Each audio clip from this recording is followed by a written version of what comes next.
ताज्या घडामोडींसाठी स्वानंद न्यूजला सबस्क्राइब करा आणि बेल आयकॉनवर क्लिक करा।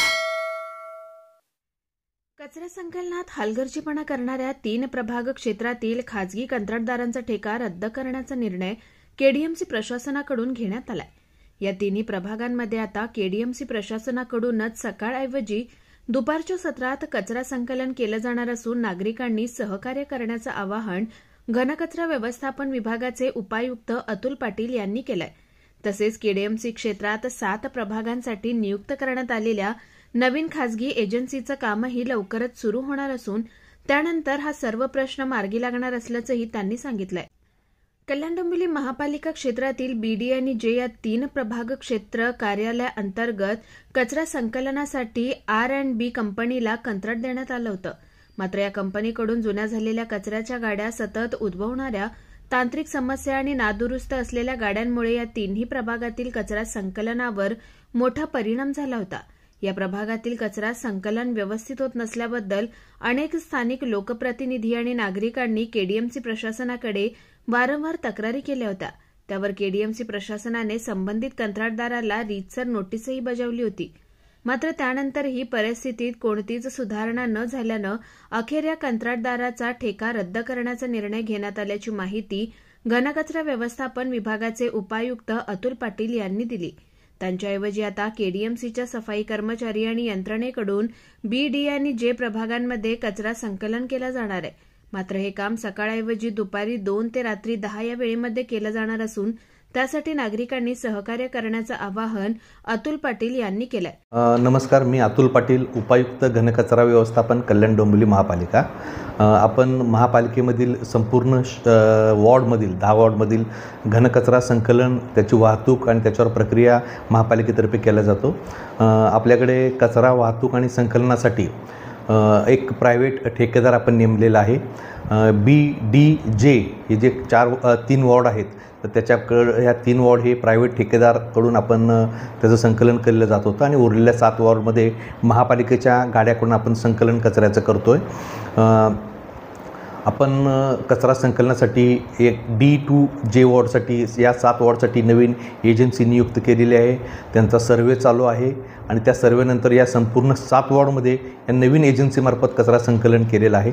आता ह्या बी, डी आणि जे हा वॉर्ड होता, ह्याच्यामध्ये जुनी R&B कंपनीकडून संकलन करत होतो, परंतु त्यांच्या गाड्या खूप जुन्या झाल्यात, सारखा त्याचा गाड्याचा प्रॉब्लेम येत असतात। गाड्या नादुरुस्त असल्यामुळे या सर्व कारणामुळे कचरा संकलन गेले काही दिवस व्यवस्थित होत नव्हतं। तसं आमच्या लक्षात आल्यानंतर आम्ही त्यांना नोटीस दिलेल्या आहेत आणि नोटीसीनंतरही कामात सुधारणा होत नसल्यामुळे 1 जानेवारीपासून आपण त्यांचा तो ठेका बंद केलेला आहे आणि सदर यंत्रणा ही आपण महापालिकेकडे वर्ग केलेली आहे आणि महापालिकेकडून आपण दुपार सत्रात या बी, डी आणि जे वॉर्डचं कचरा संकलन आपण सुरू केलेलं आहे। मी नागरिकांना आवाहन करतोय की थोडंसं गाड्यांची वेळ मागे पुढे होण्याची शक्यता आहे, पण आम्ही 100% आपला कचरा दुपार सत्रात उचलणार आहोत। सकाळ सत्रात महापालिकेकडे एवढ्या गाड्या उपलब्ध नसल्यामुळे आपण सकाळ सत्रात उचलू शकत नाही, परंतु आपण दुपार सत्रात जनरली 2 ते रात्री 10 वाजेपर्यंत आपण कचरा संकलन संपूर्ण बी, डी, जे वॉर्डमधून करणार आहोत। तर मी सर्व नागरिकांना, सर्व सोसायटी असतील, त्यांचे चेअरमन, त्यांचे सदस्य असतील, त्याचबरोबर झोपडपट्टी, चाळ जो एरिया आहे, त्या सर्वांना मी आवाहन करतो की आपण महापालिकेला पुढचे 2 ते 2.5 महिने जरा सहकार्य करावे, जेणेकरून आम्हाला ह्या 7 वॉर्डमधल्या ज्या गाड्या आहेत त्या गाड्या आपल्याला परत या 3 वॉर्डसाठी मिळणार आहेत आणि यंत्रणा खूप मोठ्या प्रमाणात आपल्याला मनुष्यबळ आणि गाड्यांची ABC वॉर्डला मिळणार आहे। त्यामुळे त्याचं नियोजन आपल्याला अगदी चांगल्या प्रकारे करता येणार आहे। मनुष्यबळही वाढवून मिळणार आहे, गाड्याही चांगल्या मिळतील आपल्याला, जेणेकरून ही कचरा संकलनाची जी प्रक्रिया आहे ती अगदी चांगली सुटसुटीतपणे आपल्याला करता येणार आहे। त्याच्यामध्ये आपण जे काही हॉटेल्स असतील त्याच्याकडून वेगळे संकलनासाठी व्यवस्था करणार आहे। नारळ असतील, कोकोनट किंवा त्याच्यासाठी एक स्वतंत्र यंत्रणा आपण देतो आहे। डेड ॲनिमल असतील त्याच संकलन करण्यासाठी ही एक वेगळी यंत्रणा देतो आहे। त्यामुळे आपण एकदम चांगल्या प्रकारे ABC वॉर्डचं आपण नियोजन करणार आहोत। पण तोपर्यंत मधल्या कालावधीमध्ये मी सर्वांना विनंती करतो आहे की थोडं महापालिकेला सहकार्य करा। कोणत्याही परिस्थितीत सोसायटीचा असेल कचरा तो आपल्या डस्टबिनमध्ये ठेवून महापालिकेच्या घंटागाड्यामध्ये द्यावे। या 3 वॉर्डमध्ये आम्ही दुपार सत्रात यंत्रणा सुरू केलेली आहे। तर मी सर्वांना परत एकदा आवाहन करतो की आपण सर्वांनी दुपार सत्रात कचरा द्यावा. कोणत्याही परिस्थितीत कचरा रात्री किंवा सकाळी लवकर रस्त्यावर टाकू नये, बाहेर टाकू नये, कारण त्याचा सगळा त्रास आपल्या सर्वांना होणार आहे. त्यामुळं महापालिकेला आपण सर्वांनी कृपया सहकार्य करावे. धन्यवाद.